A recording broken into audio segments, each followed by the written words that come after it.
Olá, bem-vindos ao Criarte. Hoje vamos falar da vida e obra do grande pintor El Greco. Bem-vindos! Olá, bem-vindos ao Criarte. O meu nome é Sara. Hoje é segunda-feira, dia de atualização no nosso canal e hoje vamos falar na vida e obra de um grande pintor. Um pintor pelo qual eu tenho uma enorme paixão. Aliás, a nossa lista aqui do Criarte, os pintores da história, podiam ser a lista dos pintores que a Sara gosta, porque eu gosto de todos. A verdade é essa. Ora bem, hoje vamos falar de um pintor que é conhecido como El Greco, que significa o grego. El Greco, cujo nome verdadeiro é Domekikos Theotokopoulos, acho que é assim que se diz, nasceu na ilha de Creta em 5 de outubro de 1541.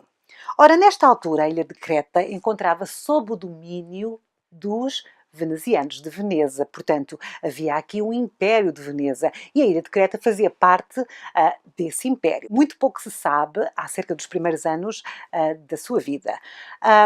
Não há muitos registros que ficaram para a história. O que se sabe, no entanto, é que ele estudou a pintura dos ícones bizantinos da ilha.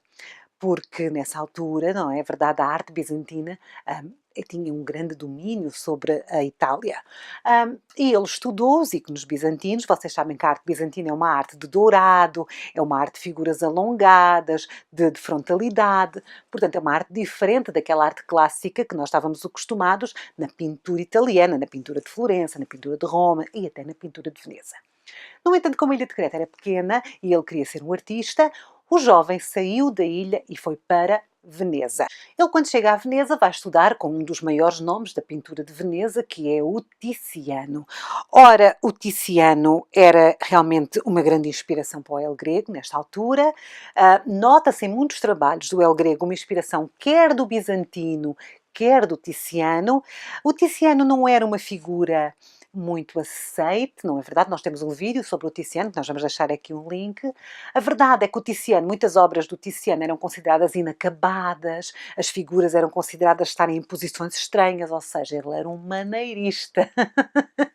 E o El Greco vai ser mais tarde considerado um dos expoentes máximos, não é, deste movimento artístico, foi inspirado exatamente nisso, nessa forma de usar a cor e na forma de colocar o corpo do Tiziano. Ora, após uma temporada a estudar aqui em Veneza com o Tiziano, no final de 1570, o El Greco vai para Roma e em Roma ele vai estudar outra grande influência na sua vida, que é o Miguel Ângelo. Portanto, ele vai olhar para os tetos, não é, da Capela Sistina, para as figuras do Miguel Ângelo. O Miguel Ângelo também colocava todas as suas figuras em posições que são difíceis de retratar, em perspectivas distorcidas, não é? Usa muito o foreshortening, o escorço. E o El Greco aqui absorve tudo isto. O que o El Greco quer é vender a sua arte. Ele também vai a Florença e quer vender a sua arte. No entanto, ele não consegue vender arte. Porquê? Porque o mercado estava saturado. Digamos assim, nós estávamos a viver um período de Miguel Ângelo, um período Tiziano e um período de Leonardo da Vinci, de Rafael. Portanto, as pessoas não estavam muito abertas ao maneirismo e não estavam muito abertas a um pintor desconhecido chamado Grego, não é verdade? Ele vê que não se consegue sustentar e ele tenta muito ir para a Espanha, porque o que ele queria era pintar. E para pintar é necessário pessoas para comprarem as suas obras, para fazer encomendas, ou seja, um mecenas. O que o El Greco desejava, acima de tudo, era um mecenas que lhe pedisse obras. E havia um mecenas muito famoso em Espanha. Estou a falar do rei de Espanha. O rei Filipe II de Espanha era conhecido por ter uma enorme coleção de arte e por ser um mecenas para muitos pintores. Portanto, o que o El Greco queria era agradar o rei. E o que é que ele faz? Vai para a Espanha. Ele vai para Madrid. O rei Filipe II estava no meio da construção daquele que era a maior construção jamais feita na Europa nesta altura, que era o El Escorial, e precisava de pessoas para decorar. Portanto, o El Greco pensou, ok, vou ter aqui uma oportunidade. E foi ter com o rei, foi ter com ele a Madrid, e pintou algumas obras, é verdade. Mas o rei Filipe II não gostou nada, nada do El Greco. Nesta altura, o El Greco está desesperado, portanto, não consegue vender nada à Itália, chega à Espanha, pinta para o rei olha para aquilo e diz, é que nem pensar, não gosto disto. E é exatamente nesta altura que lhe surge um convite que vai mudar a sua carreira e vai mudar a sua vida para sempre. E vai nos levar até Toledo. Eu estive lá há pouco tempo, até gravei lá umas quantas notícias, porque eu fui ao Museu do El Greco e adorei Toledo. E em Toledo respira-se El Greco. Ele é o maior pintor da cidade, é amado até aos dias de hoje e é impossível escapar-lhe, porque entramos numa igreja, temos o El Greco, entramos na catedral, temos o El Greco, olhamos para lá, temos a casa onde o El Greco viveu cheia de quadros. Portanto, é ótimo. Para quem gosta de El Greco, é ótimo. Então vamos voltar à história. O El Greco recebe um convite de quem? Recebe um convite do cônego Diego de Castilla para decorar um retábulo para o altar da igreja de Santo Domingo e Antigua. Aqui o El Greco pinta a Assunção de 1577 e também a Trindade de 1579. Ora, com estas pinturas, o El Greco estabelece como pintor em Toledo e começa a ser conhecido por El Greco. É exatamente aqui. Estas duas pinturas que ele apresentou agradaram bastante a Igreja, agradaram o seu novo mecenas e agradaram a Inquisição. Nesta altura, a Europa estava a ser dominada pela Inquisição e aqui a cidade de Toledo era uma cidade com uma presença da Inquisição muito, muito grande. No entanto, ao contrário de muitos artistas que se sentiam observados, ameaçados, amordaçados por esta censura, para o El Greco, na verdade, foi ótimo. Porquê? Porque a sua pintura era uma pintura mística e espiritual, era uma pintura que tinha a ver com os sujeitos da Igreja. Portanto, ele era aceite pela Inquisição e como os temas das suas obras eram religiosos, ele era livre de pintar o que quisesse, porque ele pintava temas religiosos e então ele era muito bem aceito. Portanto, para o El Greco, a Inquisição foi muito bom. E o facto de ele pintar desta maneira fez com que os padres ali da zona de Toledo o apreciassem bastante, não é verdade? Depois, realmente, da Assunção, a sua fama ficou consolidada e ele recebeu um outro convite. Este convite levou-o mais uma vez a pintar para o rei. Em 1580 ele pintou O Sonho de Filipe II, que é uma alegoria da Santa Liga, para o mosteiro do Escorial. Pinta também Um Homem com a Mão no Peito, de 1580 este quadro. No ano seguinte, o Filipe II encomenda-lhe o martírio de São Maurício, portanto isto é 1581, para o altar dedicado ao santo em Escorial. Mas não podemos esquecer nunca que o El Greco é maneirista e o rei não gosta de maneirismo. Aliás, o rei, quando olha para este quadro, jura que nunca mais há de encomendar nada ao El Greco e recusa-se a colocar o quadro lá no sítio que ele era para estar. E o El Greco, coitado, lá vai ele novamente para Toledo escorraçado. Ele também desiste. Pronto, perceberam que não havia muito a fazer. O que é que desagradava ao rei que torna o El Greco assim tão diferente? Vamos olhar para um quadro dele e vamos tentar perceber o que é isto de pintar de maneira maneirista. Um trabalho de figura diferente. As figuras deles são fluídas, parecem imbuídas de religiosidade, são muito alongadas, não se esqueçam que ele teve aquelas influências bizantinas. Outro trabalho diferente aqui nos seus quadros tem a ver com a luz. O El Greco usa uma luz bastante diferente dos outros pintores da altura. A iluminação das suas obras parece irreal, é feita à base do claro e do escuro, de nuvens pesadas e de cores quentes usadas para criar um ambiente quase sobrenatural.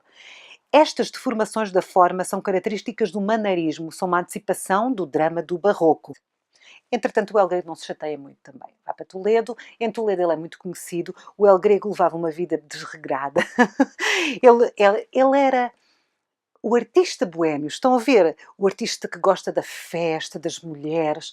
E era exatamente essa vida que ele fazia. Dizia-se em Toledo que não havia viela escura que não conhecesse o pintor. Em 1586, o padre Núñez de Madrid encomenda-lhe aquela que se tornará a obra-prima do El Greco.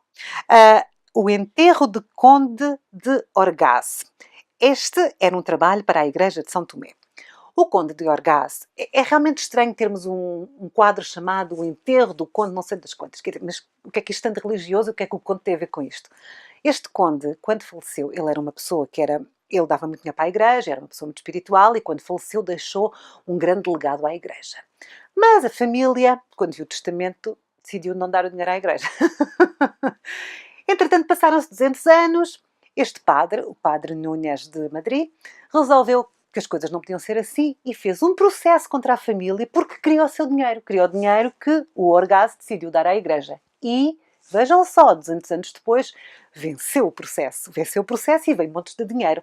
E ele decidiu fazer um agrado àquele que deixou tanto dinheiro à igreja e encomendou ao grande pintor de Toledo, não é? Então, o enterro do Conde Orgaz. Portanto, o sujeito desta obra é o conde que está no seu funeral, rodeado de figuras, não é verdade?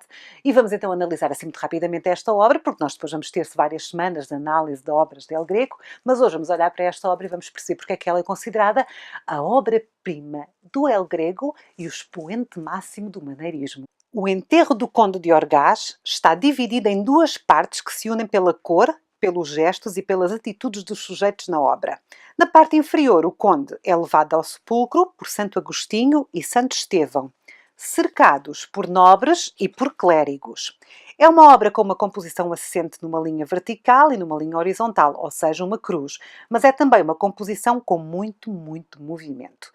Esta obra foi muitíssimo bem recebida. Também nesta época, aproveitando o seu bom nome artístico, ele abre um ateliê onde passa a trabalhar e também se casa. Não sabemos com quem, não há assim muitos registros, mas sabemos que ele mais tarde depois tem um filho. A partir de 1586, El Greco começa a pintar sem parar. Estamos a ver aqui algumas obras a partir desta altura. Em 1600 ele pintou Vista de Toledo e também a Ressurreição. Em 1608, o Batismo de Cristo. Em 1609, Pentecostes. Em 1614, a Adoração dos Pastores, entre muitas outras obras. Entre 1610 e 1614, El Greco pintou lá o conde, vocês lembram-se, é uma estátua grega que representa ali o período helenístico, já o último período da arte grega, que representa um pai que está a perder os filhos, está a lutar contra serpentes marinhas. Para além desta sua obra mais de cariz católico, o El Greco também era conhecido como um excelente retratista, aliás.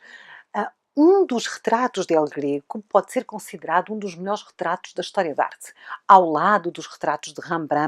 Estou a falar do famoso retrato O Cavaleiro com a Mão no Peito, de 1577. Esta obra conta-se entre os grandes retratos da história, não é? E é realmente impressionante, e aqui podemos ver como o El Greco era um excelente retratista. Com a idade, o El Greco começa a ficar cada vez mais fechado no seu mundo da pintura, ele fecha-se muito no seu estúdio, ele deixa de ser aquele El Greco que as vielas conheciam, não é? Deixa a boémia de lado e passa então a ficar isolado. A única pessoa com que ele falava, na verdade, era o seu filho, que também depois veio a dar continuidade ao trabalho do pintor e veio a pintar, mas não é conhecido por ser talentoso. Entretanto, ele já está muito velhote e acaba por falecer em 7 de abril de 1614. Com a morte do El Greco, morre o estilo de pintura de El Greco. Porquê? Porque é um estilo pessoal. O El Greco é um pintor com um estilo muito próprio, muito pessoal, com algo que vem muito do seu interior. Ele nunca teve alunos, portanto ele tinha um ateliê, mas não tinha uma escola. Ele nunca ensinou ninguém a pintar, portanto não havia seguidores da sua técnica, nem continuadores da sua técnica. Tal como o seu filho e alguns outros apreciadores de El Greco tentaram copiá-lo, mas a qualidade era tão má que nunca resultou. E depois o que aconteceu foi que ele foi esquecido. Ele durante a sua vida foi muito apreciado em Toledo e muito apreciado por quem gostava muito dele e muito odiado por muita gente, porque ele era maneirista. Por exemplo, o rei Filipe nunca gostou. E depois da morte dele, ele foi esquecido. Portanto, não era um pintor que fizesse parte dos manuais de história da arte, não era reconhecido como um grande pintor. O que aconteceu é o que acontece sempre com o passar do tempo, as pessoas começam realmente a valorizar o quão à frente este pintor estava, o quão o seu estilo é fantástico e único, não é verdade? E começou a ser apreciado realmente como o expoente máximo do maneirismo e um dos maiores pintores da história da arte. As telas, os trabalhos do El Greco são enormes, são impressionantes. Ele tem um uso de cor que é uma loucura. Muito mais tarde, já em pleno século XIX, é que talvez podemos considerar que o Delacroix voltou a usar a cor de uma forma tão usada, mas nunca tão ousada como o uso da cor do El Greco. Eu convido-vos nas próximas semanas a assistir aos nossos vídeos, porque nós vamos analisar de forma informal e breve várias obras do El Greco e vocês vão perceber assim com mais detalhes do que eu vos estou a falar. O uso da luz, o uso da cor, o uso do foreshortening, o uso da figura humana de uma forma radical para a altura. E pronto, acerca do El Greco é tudo. Espero que tenham gostado tanto quanto eu. Eu gosto muito do El Greco. Na próxima semana temos então mais atualização à segunda-feira. Não se esqueçam de fazer gosto e de subscrever acima de tudo o nosso canal. Estamos com falta de subscritores, ok? Fiquem bem até lá. Eu sou a Sara. Tchau!